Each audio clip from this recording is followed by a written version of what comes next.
Today, let's explore together how to approach the fear of crowds and crowded spaces, a challenge that affects millions of people worldwide. If you find yourself avoiding busy places, feeling overwhelmed in social gatherings, or experiencing anxiety when surrounded by many people, please know that you're not alone in this experience. This topic was chosen because recent scientific research has revealed new understanding about how our brains process these fears and, more importantly, how we can work with our nervous system to create positive change.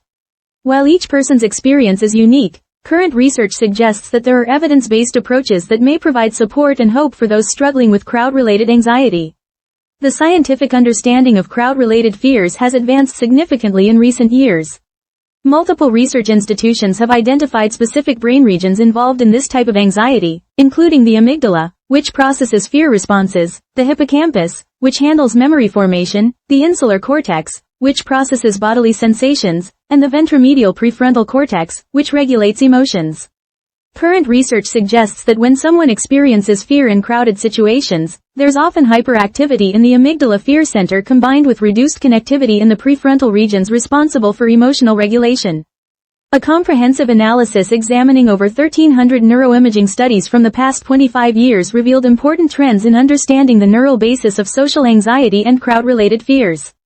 According to this research, individuals with crowd-related anxiety often show lower activity in what scientists call the frontoparietal network.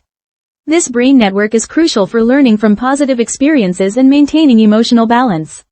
When this network isn't functioning optimally, the brain may become increasingly sensitized to potential threats in social environments, creating a cycle where crowds feel more and more overwhelming over time.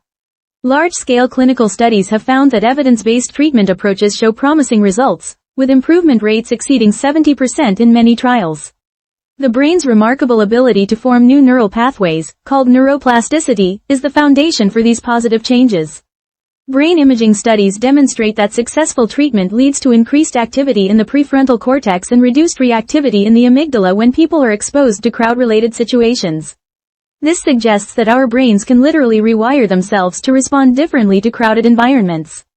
Research from multiple universities indicates that individuals who engage in structured treatment programs often begin to notice improvements within 8 to 12 weeks, with many people maintaining these positive changes for extended periods. It's important to note that while these statistics are encouraging, every person's journey is different, and progress may vary from individual to individual. Recent studies have also explored innovative approaches like targeted brain stimulation techniques, though these are still being researched and should only be considered under professional guidance. Now let's explore some practical methods that current research suggests may be helpful for managing crowd-related anxiety.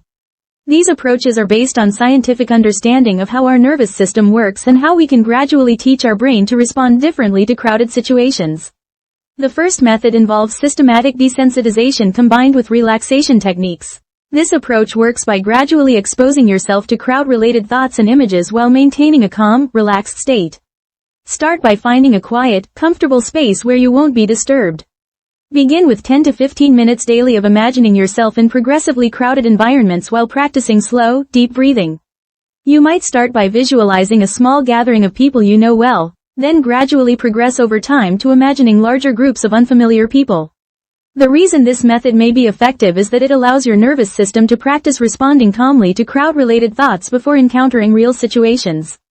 When we repeatedly pair relaxation with crowd imagery, we're essentially teaching our brain that crowds don't automatically equal danger. The second approach focuses on cognitive restructuring, which involves identifying and gently challenging thoughts that might be contributing to crowd anxiety. Many people with crowd-related fears notice thoughts like, "I'll have a panic attack," "I'll be trapped," or "something terrible will happen." When you notice these types of thoughts, you might try responding with more balanced alternatives such as, "I have successfully been in crowds before," "I can always leave if I need to," or, "These feelings are uncomfortable but not dangerous."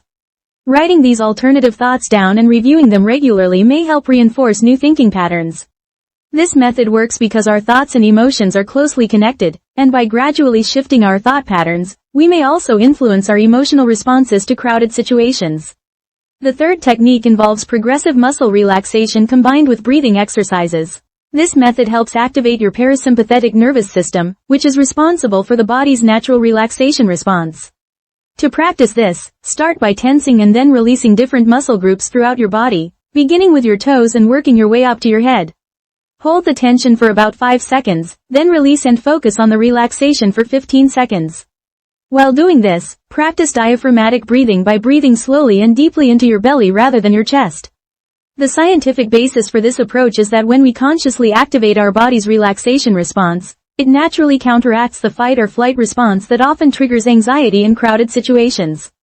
The fourth method involves gradual real-world exposure using what researchers call a graded approach. This means starting with the least challenging crowd-related situations and very slowly working your way up to more difficult ones.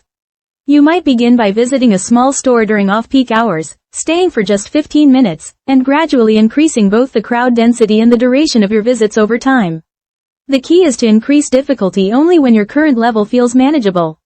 Research suggests practicing this about 3 times per week, and many people find it helpful to track their anxiety levels on a scale from 1 to 10 before, during, and after each exposure. This method is thought to be effective because it allows your nervous system to gradually learn that crowded situations can be safe, building confidence through positive experiences. The fifth approach involves developing what psychologists call safety strategies, techniques that can reduce anxiety without completely avoiding crowded situations. These might include identifying exit routes before entering a crowded space, bringing a trusted friend initially, or using grounding techniques like the 5-4-3-2-1 method. With this grounding technique, you identify 5 things you can see, 4 things you can touch, 3 things you can hear, 2 things you can smell, and 1 thing you can taste. These strategies work because they give you a sense of control and security while still allowing you to have positive experiences in crowded environments. The final method involves creating a specific action plan for managing anxiety symptoms if they arise while you're in a crowded situation. This might include practicing box breathing, inhaling for 4 counts, holding for 4, exhaling for 4, and holding for 4. It also involves reminding yourself that anxiety symptoms, while uncomfortable, are not dangerous and typically pass within 10 to 20 minutes. Having a concrete plan may reduce anticipatory anxiety because you know exactly what to do if challenging feelings arise. The effectiveness of this approach comes from the fact that much of crowd anxiety is actually fear of having anxiety symptoms in public, so knowing you can handle these symptoms reduces the overall fear. It's important to remember that all of these methods work best when practiced consistently and gradually. Many people find it helpful to start with just 1 or 2 techniques rather than trying everything at once. Progress might feel slow at times, and that's completely normal and expected. Some days may feel easier than others, and setbacks are a natural part of the process rather than a sign of failure. Let me summarize the key points we've discussed today. First, crowd-related fears involve specific brain regions, particularly the amygdala and prefrontal cortex, and understanding this can help us approach these challenges with self-compassion. Second, systematic desensitization through gradual imaginal exposure combined with relaxation can help retrain your nervous system's response to crowd-related thoughts and images.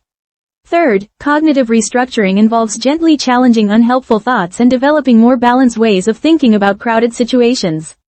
Fourth, progressive muscle relaxation and breathing exercises activate your body's natural calming response, which can counteract anxiety symptoms.